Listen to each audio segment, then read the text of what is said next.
Hello friends, ધમુસ kitchen and blog પર તમારું સ્વાગત છે. મિત્રો, આજે બનાવીશું રાજકોટની વર્લ્ડ ફેમસ લીલી ચટણી. આ ચટણીનો કલર તો પીળો હોય છે, પણ ભીનાશની સાથે આ ચટણી 1 મહિના સુધી સારી રહે છે. આથી તેને લીલી ચટણી કહેવામાં આવે છે. કોઈ પણ ફરસાણની સાથે અથવા તો જમવામાં ચટાકો લેવા માટે આ ચટણી ખૂબ જ ટેસ્ટી લાગે છે. ખાટી, ચટપટી, તીખી આ ચટણી એટલી ટેસ્ટી છે કે અહીંથી ફોરેન પણ મોકલવામાં આવે છે. એટલી પ્રખ્યાત છે. તો ચાલો આપણે આ ચટણી બનાવવાની રીત જોઈ લઈએ. ચટણી બનાવવા માટે સૌથી પહેલા આપણે અહીંયા મરચાં લઈશું. મરચાંને બહુ તીખા પણ ન હોય અને સાવ મોળા પણ ન હોય એવા આપણે પસંદ કરવાના છે.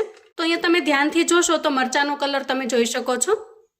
જુઓ, આ જે મરચાં હોય છે એ બહુ તીખા પણ નથી હોતા અને મોળા પણ નથી હોતા. અને સાથે સાથે હું તમને એક મરચું બીજું પણ બતાવું છું. જુઓ, આવા એકદમ ગ્રીન કલરના જે મરચાં હોય છે એ થોડા તીખા હોય છે. બંનેના કલર વચ્ચે તમે અહીંયા ડિફરન્સ જોઈ શકો છો. તો ખાસ કરીને ચટણી બનાવવા માટે આપણે અહીંયા થોડા પીળાશ પડતા મરચાં હોય એવા મરચાં પસંદ કરવાના છે. અને આ મરચાં બહુ સ્પાઇસી ન હોવાથી એસિડિટી થવાની કે પેટમાં બળવાની કોઈ શક્યતા રહેતી નથી. હવે મરચાંને ધોઈ અને આપણે ચોખ્ખા કરી લઈએ. તો આ રીતે એક બાઉલની અંદર એડ કરીશું અને સારી રીતે પાણીથી ધોઈ લઈશું. અને ખાસ કરીને મરચાં ઉપર જંતુનાશક દવાનો વધારે પડતો છંટકાવ થતો હોય છે, જેથી કરીને આપણે 2 થી 3 વખત સારા પાણીથી મરચાંને ધોઈ લઈએ. હવે આ રીતે ધોઈ લીધા પછી કોઈ સારા કપડાથી લૂછી લેવાના છે. તો આ રીતે મરચાં ઉપર બિલકુલ પાણી ન રહે એ રીતે આપણે લૂછી લઈએ. હવે આ રીતે લૂછીને તૈયાર કરેલા મરચાંને આપણે સમારી લઈએ. તો અહીંયા સમારવા માટે મેં કાતરનો ઉપયોગ કરેલો છે, કેમ કે થોડા ઘણા સ્પાઇસી મરચાં હશે તો આપણા હાથની અંદર પણ તીખાશ લાગી જશે. અહીંયા અમે જે રસોડામાં ઉપયોગમાં લઈએ એ કાતર લીધેલી છે. અને આ રીતે કાતર રાખવાથી ઘણી વખત આવી કોઈ વસ્તુને સમારી પણ શકાય છે. કોઈ પેકિંગ તોડવું હોય તો પણ આપણે આરામથી તોડી શકીએ છીએ. જો આ રીતે આપણે કોઈ પણ શેપની અંદર અત્યારે કટ કરી લેવાના છે. અને મેં કહ્યું એમ આ મરચાં થોડા મીડિયમ તીખા છે, છતાં પણ તમને જો વધારે સ્પાઇસી લાગે તો તમે એના અંદરના બિયા છે એને દૂર કરી શકો છો. જો આ બિયાને કાઢી લેવાના એટલે થોડી તીખાશ ઓછી થઈ જશે. પણ આ ચટણી છે એનો ટેસ્ટ સ્પાઇસી જ સરસ લાગે છે. એકદમ તીખી, ખાટી મીઠી અને ચટપટી આ ચટણી ટેસ્ટમાં ખૂબ જ સરસ લાગે છે. હવે અહીંયા મરચાંને આપણે સમારીને તૈયાર કરી લીધા છે. તો આ મરચાંને માપ પ્રમાણે જોઈએ તો 1 વાટકી જેટલા થયા છે. તો અહીંયા મેં 50 ગ્રામ જેટલા મરચાં લીધેલા અને એને કટ કરતા 1 નાની વાટકી જેટલા થયા છે. હવે આ મરચાંને આપણે પ્લેટમાં કાઢી લઈશું અને કટોરીમાં મરચાં જેટલા જ આપણે અહીંયા શિંગદાણા લઈશું. તો આ રીતે એક સરખું માપ રાખવાથી ચટણીનો ટેસ્ટ એકદમ બજાર જેવો આવશે. આડેધડ જો જુદા જુદા માપ પ્રમાણે ચટણી બનાવીશું તો આપણને જેવી બજારમાં મળે છે એવો ટેસ્ટ નહીં મળે. તો જેટલા આપણે મરચાં લેવાના છે એટલા જ આપણે અહીંયા શિંગદાણા લેવાના છે. હવે આજની ચટણીને આપણે બિલકુલ બજાર જેવી એકદમ ટેસ્ટફુલ બનાવીશું અને લાંબા સમય સુધી સારી પણ રહે એવી બનાવીશું. તો અહીંયા મેં નાનું પેન લીધું છે અને એના અંદર શિંગદાણા ઉમેરી દીધા છે. આપણે આ શિંગદાણાને બિલકુલ એના ઉપર કાળી ડિઝાઇન ન પડે એ રીતે થોડા અમથા શેકી લેવાના છે. તો અંદાજે આપણે અડધી મિનિટ જેટલા શિંગદાણાને શેકી લઈશું. તો જુઓ, અહીંયા શિંગદાણાને મેં અડધી મિનિટ જેટલા શેકી લીધા છે. જુઓ, આ રીતે કરશો તો તરત ખ્યાલ આવી જશે. એની ઉપરની સ્કિન છે તરત અલગ થઈ જશે. એના ઉપરથી તમને ખ્યાલ આવી જશે કે શિંગદાણા સારી રીતે શેકાઈ ગયા છે. જુઓ, આ રીતે હાથથી થોડા મસળી લઈશું એટલે આરામથી એના ઉપરની છાલ દૂર થઈ જશે. તો જુઓ, અહીંયા આપણે શિંગદાણાના ઉપરના ફોફા કાઢી અને તૈયાર કરી લીધા છે. તો શિંગદાણા શેકવાથી અહીંયા 2 ફાયદા થશે. ચટણીનો કલર અને ચટણીનો ટેસ્ટ બંને ખૂબ સરસ બનીને તૈયાર થશે. હવે આપણે એક મિક્સર જાર લઈશું અને શિંગદાણાને એમાં ટ્રાન્સફર કરીશું.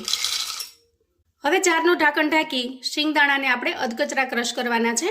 તો અહીંયા પાવડર ન બનાવતા થોડા અધકચરા રહે એ રીતે આપણે ક્રશ કરી લેવાના છે. તો જુઓ, મિક્સરને આપણે પલ્સ મોડ પર ચલાવી આ રીતે અધકચરો ભૂકો કરી લીધો છે. હવે આપણે શિંગદાણાને કાઢી લઈએ અને એ જારની અંદર મરચાં ઉમેરી દઈએ. અને અહીંયા મરચાંની અંદર બિલકુલ પાણી ઉમેર્યા વગર આપણે એને ક્રશ કરી લેવાના છે. તો ઢાંકણ ઢાંકી અધકચરા ક્રશ કરી લઈએ. તો જુઓ, અહીંયા મિક્સરને પલ્સ મોડ પર ચલાવીને આપણે મરચાંને અધકચરા ક્રશ કરી લીધા છે. હવે આપણે આ જારની અંદર તૈયાર કરેલો શિંગદાણાનો ભૂકો ઉમેરી દઈએ. આ રીતે બંને વસ્તુને મિક્સ કર્યા પછી હવે આપણે એમાં ચટણી માટેના મસાલા કરી લઈએ. તો સૌથી પહેલાં 5 ચમચી જેટલી હિંગ ઉમેરીશું, સ્વાદ પ્રમાણે મીઠું ઉમેરીશું અને થોડું અમથું સંચળ ઉમેરીશું 5 ચમચી જેટલું. નાની 1 ચમચી ભરી અને આપણે હળદર ઉમેરીશું.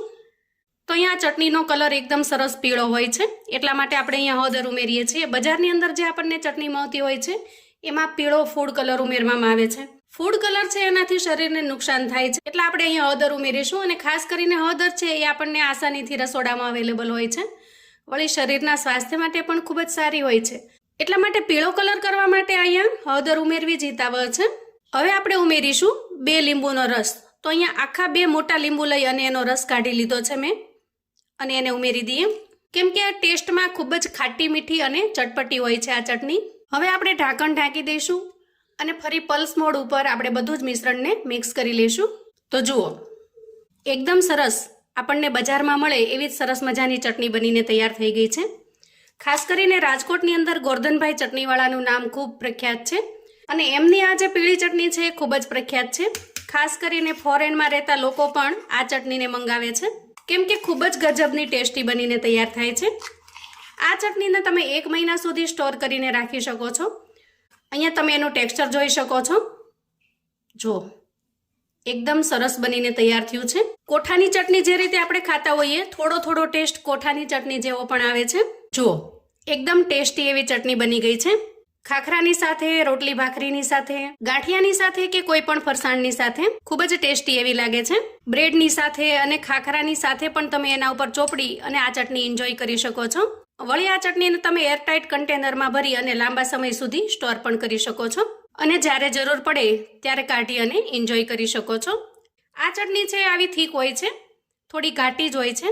તમારે જ્યારે પણ આ ચટણી એન્જોય કરવી હોય ત્યારે આમાંથી થોડી ચટણી લઈ લેવાની અને પછી આપણે એમાં થોડું દહીં મેળવી દેવાનું અને સારી રીતે મિક્સ કરી લેવાનું. આ રીતે દહીં ઉમેરવાથી ચટણી ઢીલી પણ નહીં પડે અને થોડી અમથી લિક્વિડ ફોર્મમાં થઈ જશે, જેથી તમે આસાનીથી કોઈ પણ રેસિપીની સાથે એન્જોય કરી શકો.